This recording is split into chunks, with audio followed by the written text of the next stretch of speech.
यह आपके सोचने, महसूस करने, समझने और जीवन का अनुभव करने के तरीके को निर्धारित करता है।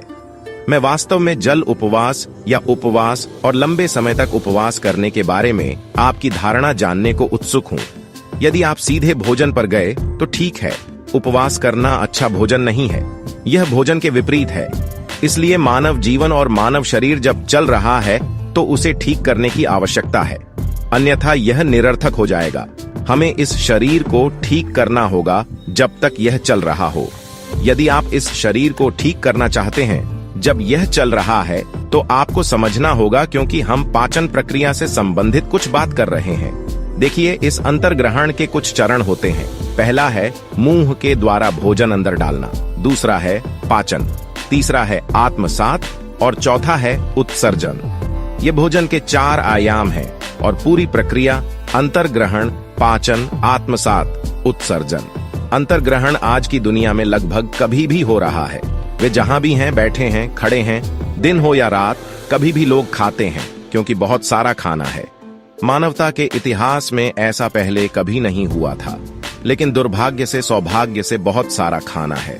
दुर्भाग्य से लोगों को नहीं पता कि कब खाना है, कब नहीं खाना है। यदि किसी के पास आवश्यक जागरूकता है तो वे देख सकते हैं कि किस दिन आपके शरीर को भोजन की आवश्यकता नहीं है। हर दूसरा प्राणी यह जानता है।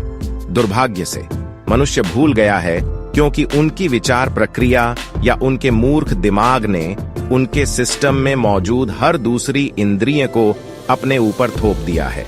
जब हम पाचन कहते हैं तो पाचन केवल पेट में नहीं बल्कि संपूर्ण आहार नाल में होता है, और आत्मसातीकरण भी संपूर्ण आहार नाल में होता है। अब उत्सर्जन केवल आहार नाल के माध्यम से नहीं होता है, मलत्याग सेल्यूलॉग स्तर पर होना चाहिए। इसके अलावा समय के साथ अशुद्धियां इकट्ठी हो जाती हैं और आप शरीर और सिर दोनों में सघन हो जाते हैं। यदि आप खुद को साफ नहीं करते हैं तो समय के साथ यह ढेर हो जाएगा। हम कहते हैं यह कर्म है, इसलिए क्योंकि जब यह ढेर हो जाता है तो यह आपके सोचने, महसूस करने, समझने और जीवन का अनुभव करने के तरीके को निर्धारित करता है। लोगों को इसका एहसास नहीं हो सकता है, लेकिन वे सोचेंगे कि मैं ऐसा हूं, ये मेरा स्वभाव है, पर वास्तव में ये आपका स्वभाव नहीं है। इस तरह तुमने अपने आप को गड़बड़ कर लिया। ठीक है, तो ये सफाई प्रक्रिया, एक महत्वपूर्ण बात यह है कि अंतर्ग्रहण के लिए विराम दिया जाए, क्योंकि अन्य प्रणालियां काफी हद तक अनैच्छिक हैं। आप उन्हें उत्तेजित कर सकते हैं, लेकिन वे अनैच्छिक हैं।